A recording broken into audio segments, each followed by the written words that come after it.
For a 2-year period beginning in 2010, Dartmouth's Hood Museum of Art participated in a Mellon-funded collection-sharing project with the Yale University Art Gallery. Through this initiative, Dartmouth was able to borrow 47 works of ancient art, mainly from the Mediterranean. Included among these objects was the 4th century engraved glass cup that's the subject of this video.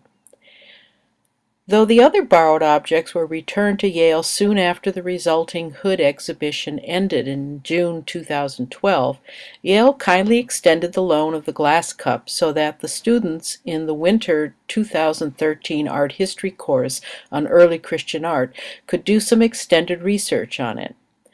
The cup is one of a fairly large number of wheel-engraved glass objects from the late Roman period. Belongs to a group of glass vessels that has been attributed to a workshop in Cologne, Germany, the capital of Germany Inferior and an important center of glass production at the time. After some initial study of the object and discussion of our project goals, it was decided to focus our research on 4 areas: iconography, technique, function, and style. None of us had ever done any research on ancient glass, so we were all starting pretty much from scratch. Each of the 4 students involved in the project took responsibility for one of the 4 areas, and each of them produced their own section of the video, in which they present the results of their work. Preserved from a 4th century workshop in Cologne, Germany, the cup with the wheel-cut decoration owned by the Yale University Art Gallery is an example of the beautiful glass that was produced as part of the early Christian artistic tradition. Here we witness a New Testament miracle scene in which Jesus raises Lazarus from his grave.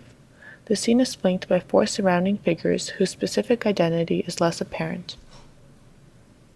Described in the Gospel of John, Jesus brings Lazarus back from the dead 4 days after his burial, calling with a loud voice, "Lazarus, come forth." When Jesus utters this command, Lazarus emerges from the cave, bound hand and foot with grave clothes, and his face bound about with a napkin. Depictions of the story are very frequent in funerary decoration of this time period. They appear in catacomb wall paintings on sarcophagi and on vessels associated with burial. The first representations appear in the 3rd century and continue to proliferate and evolve for centuries to come. Some of the elements that we witness on the Yale cup are not explained by the Bible directly, but are part of the iconographic conventions of the time. For instance, Lazarus is almost always portrayed standing within an edicula, even though the Bible specifies that he ought to be coming out of a cave. Additionally, here the moment is captured with Jesus pointing a wand-like device at Lazarus, thus accentuating the drama of the scene. This element is not unique to the Yale cup. Many miracle scenes of the time employed it to draw attention to the extraordinary powers of Jesus. Scholarly opinions diverge as to the origin and meaning of this iconography. While some maintain that this was merely a symbol of authority, others claim that the wand is an indication of pagan inspiration.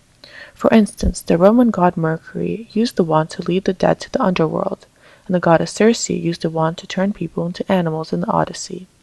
Whether or not these are its true origins, this Christian image offers the believer an emotionally charged spiritual experience that stands independent of the pagan past. The story of Lazarus, told by John, makes it clear that numerous onlookers were present at the event. On the Yale cup, these witnesses may be represented by the 4 surrounding figures, which include a woman and 3 men, all of whom lack any features that would identify them explicitly. It is possible that the woman could be one of Lazarus' sisters. However, the convention was to represent her kneeling next to Christ. Here all of the figures are represented standing upright and have some similarity to other representations of the Lazarus scene where onlookers are present. Another more likely possibility is that these figures, some of whom are in the orant or praying pose, are honoring the deceased, offering this vessel a degree of personalization, relating the religious iconography to someone specific, and offering him hope for forgiveness of his sins and an eternal life that will continue after his physical being is no more.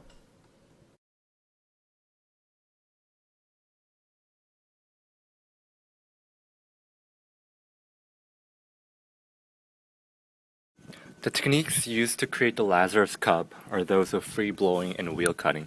These particular techniques can be understood better by comparing them to other methods of glass production and decoration. The history of glass making began with the core forming technique, in which molten glass is trailed around a core in the desired shape. This technique goes back to the 16th century BC and was developed by glassmakers in Mesopotamia.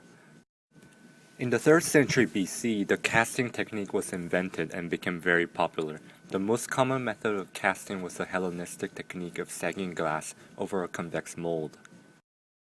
The core forming and casting techniques resulted in glass objects that are thicker than those done by glass blowing, which was invented in the early 1st century BC. The basics of the glass blowing technique can be seen in this video from the Corning Museum of Glass.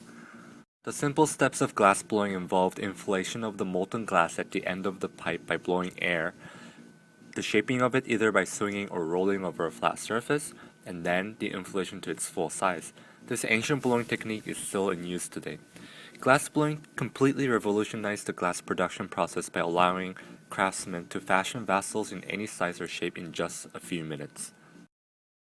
2 centuries after the invention of the glass blowing, the mold blown technique was developed. This entails using a mold to cast the glass while it's blown. This method opened up tremendous possibilities for the production of a variety of forms and patterns of decoration. Artists developed various methods for applying surface decoration to free-blown and mold-blown glass objects. They could be engraved using a pointed hand tool, or cut or abraded using a rotating instrument. The video of Mr. Kevin Andrews, a craftsman today, shows how cut decorations are made on the surface of glass by rotating wheel of metal or stone covered with an abrasive material. In ancient times, the work was done by cutters who were probably first trained as stone carvers or gem cutters. Of course, artists in antiquity did not have motorized drills or wheels. One possible way the wheel could have been rotated back then is by the use of the bow drill. The engraver would have spun the wheel by moving the bow back and forth in a reciprocating motion. This image shows how a craftsman would have operated a bow lathe in the late 15th century, but we don't know what the exact setup was in antiquity. And this is a modern reconstruction of a stationary bow-operated mechanism, which could be employed either for cutting, grinding, drilling, engraving, or polishing, depending on the kind of tool head and abrasive used. The Lazarus cup was wheel cut. Wheel cut lines can vary in depth, width, and length, but individual strokes are usually straight and terminate with a point at either end. The Lazarus cup was done by cutting a series of horizontal grooves of varying length. In fact, these parallel wheel cuts are well known to be characteristic of a 4th century group of glasses engraved with figural scenes, and in many cases they are attributed to the workshop operating in Cologne, Germany in the 3rd and 4th centuries, to which the Lazarus cup has also been attributed. This small dish, also found in Cologne, Germany, illustrates facet cutting, meaning its surface is covered by facets. The facets were probably created by holding the surface against the rotating wheel in the appropriate manner. Another common type of surface decoration is known as abrasion. This was achieved by holding the glass against a relatively broad and flat wheel, creating dulled areas which give the glass a coloristic effect. This wheel abrasion method was used a lot in conjunction with wheel incising, where faint wheel incised lines also appear. A good example of just wheel abrasion is this bottle found in Populonia in Tuscany and dating to the late 3rd or early 4th century. Abrasion has been used to create a representation of some of the waterfront structures of a popular resort town on the Bay of Naples. Engraved glass vessels were considered very luxurious, not only because of the time-consuming processes used to create them, but also because of their resemblance to vessels or objects made from rock crystals or other precious stones. The Lazarus cup does, in fact, resemble some of the Roman and early Christian engraved gems. Especially this last one, though it comes later than our Lazarus cup, shows how similar our cup would have looked to engraved gems because of the use of the same technique. In antiquity, there were also vessels made out of rock crystals. One example is this small amphora, only 2.5 inches high. The rather small size of the Lazarus cup and its pale green, almost colorless glass contribute to its resemblance to the object made out of highly prized rock crystals. Our wheel-cut decorated Lazarus cup is truly beautiful. Even when the invention of glass blowing and the mold blown technique had transformed the elaborately decorated glass into a somewhat cheap and ubiquitous object, its potential as a highly prized item did not decrease. The surface decorations, whether engraved by hand or wheel cut, faceted, or wheel braided, were able to transform simple and colorless glass into a work of artistic vision.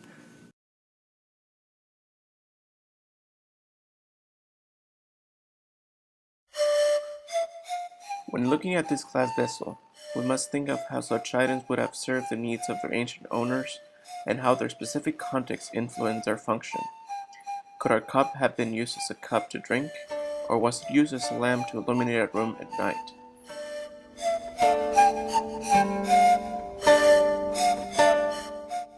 A vessel with this particular shape could very well have served as a beaker to hold liquids, such as wine.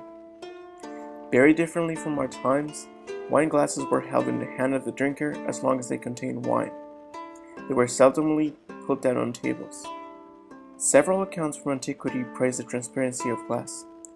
They describe how it was useful to reveal the quality of beverages and to avoid poisoning. But was our cup just an ordinary drinking glass, or was it a precious possession meant for a specialized function?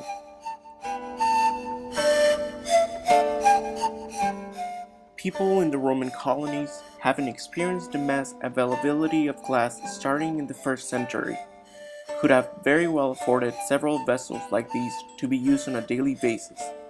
In fact, workshops in various parts of the empire turned out hundreds of glass cups that were sold extensively in markets. However, only a small fraction of those cups was engraved more elaborately after production by a skilled artisan. Once decorated, the cups acquired greater value and were used for specific functions, perhaps related to the subjects depicted on them. For example, this cup engraved with a scene of chariots racing in the circus may well have been a souvenir from the circus games.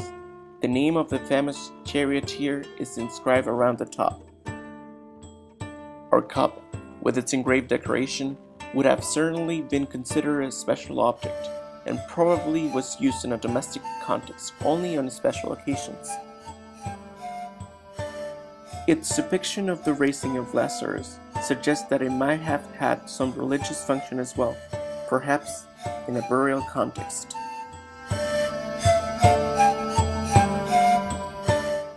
A large number of vessels of similar size and color have been found buried in churchyards and cemeteries in the Rhine Valley region, around Cologne and Mainz, cities known for the production of glassware.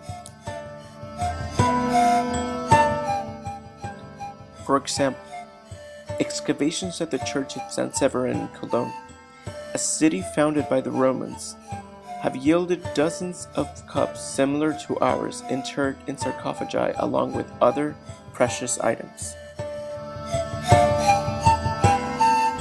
But what if it wasn't used as a drinking glass at all? Could it have served as a lamp? Vessels of somewhat similar shape are documented to have served as lamps in houses and churches. Lamps were particularly valued for their optimal translucent qualities. Several authors and poets of the 5th and 6th century have described them at length in their writings.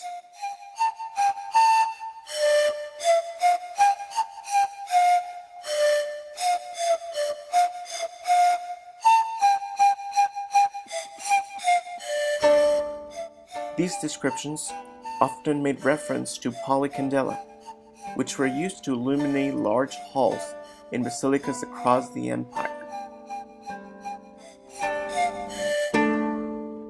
In a domestic setting, single lamps could have rested on bases or hung from individual holders.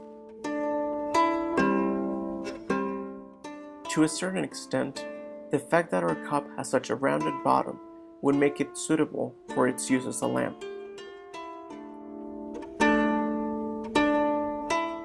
However, as we have seen, many drinking cups also had rounded bottoms, and in fact, some lamps had bases, as it is clear from this drawing of glass lamps excavated in Thessaloniki. To summarize, our glass vessel could have served as either a cup or a lamp, although its use as a cup seems more likely given the evidence.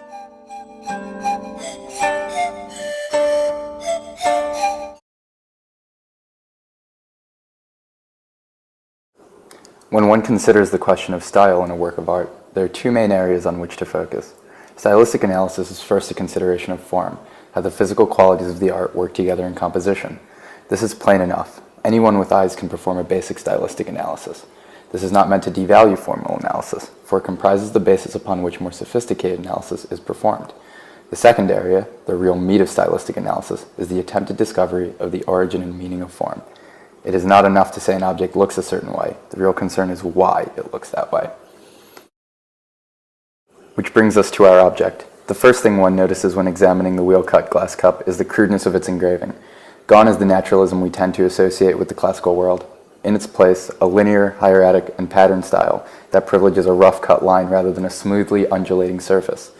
In the Lazarus cup, we see stiff frontal poses, diagonal cross-hatching to indicate drapery, a lack of figurative details. Ultimately, naturalism is sacrificed for pattern, something that our eyes, conditioned to value the classical, might register as crudeness. The question is the origin of this crude style. At first glance, one might believe that the style is entirely dependent on technique. Perhaps all wheel-cut cups feature roughly the same style because the wheel-cutting technique necessarily produces a crude style, lacking the subtlety expected in a work of classical art. Certainly, if we look at a cup like this, then we might conclude that all wheel-cut glass features hard lines and ungraceful poses, with a focus on projecting lines rather than any attempt to capture nature. Yet, an examination of another wheel-cut cup proves that the classical style could be achieved in wheel-cut decoration as well. Here the figures are dynamic, with sloping curves forming their bodies. While there is still an emphasis on line, the stiffness has all but disappeared. Another example proves this point. This dish, though less classicizing than the previous, still maintains an emphasis on curving lines and naturalistic forms. The bodies are modeled and their poses are fluid. They lack the stiff frontality of the figures on our Lazarus cup. Furthermore, there is a dynamic sense of movement that the Lazarus cup plainly lacks. Thus, the style cannot be contributed to technique alone, as we have seen a spectrum of style within different wheel-cut examples, ranging from the crude to the classical. There are competing theories as to the origin of the stiff style observed in the Lazarus cup. The first is one of period. It is possible that the crudeness of the Lazarus cup is attributable to a style dominant in the later Roman Empire known as the Tetrarchic style, which originated just before the time of Constantine.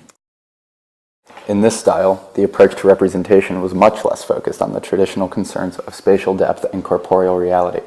More important was a clarity of organization, wherein hierarchy of position took precedence over representation of volume or consistency of proportions. An examination of the Donatio relief from the Arch of Constantine, constructed around 315, shows this to be the case. We see a mass of figures not modeled naturalistically, but hieratically, with patterns and lines projected. What we see is also the result of a new carving technique. In sculpture done in a classical style, a modeled surface was achieved through the use of the chisel. Here instead, details of forms are indicated by lines created with the use of the running drill. Though the Lazarus cup is less cluttered than the Arch of Constantine relief, the figures display a remarkable similarity in modeling.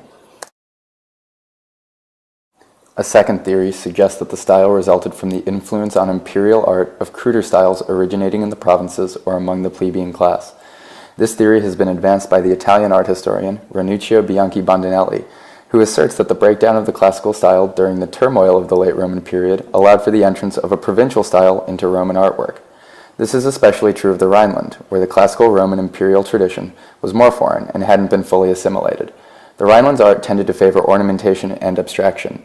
Thus, according to Bianchi-Bandinelli's view, the style found on the Lazarus cup would be a function of its production in a Cologne workshop. And now that a more abstract style was favored in the imperial capitals, perhaps it was even more attractive to the Cologne artists and their public. For an object that's meant to denote luxury, this would make sense. The aforementioned explanations for the style found on the Lazarus cup are difficult to prove. Unfortunately, when considering the style of the cup, we are left with more questions than answers. But a social cause seems likely.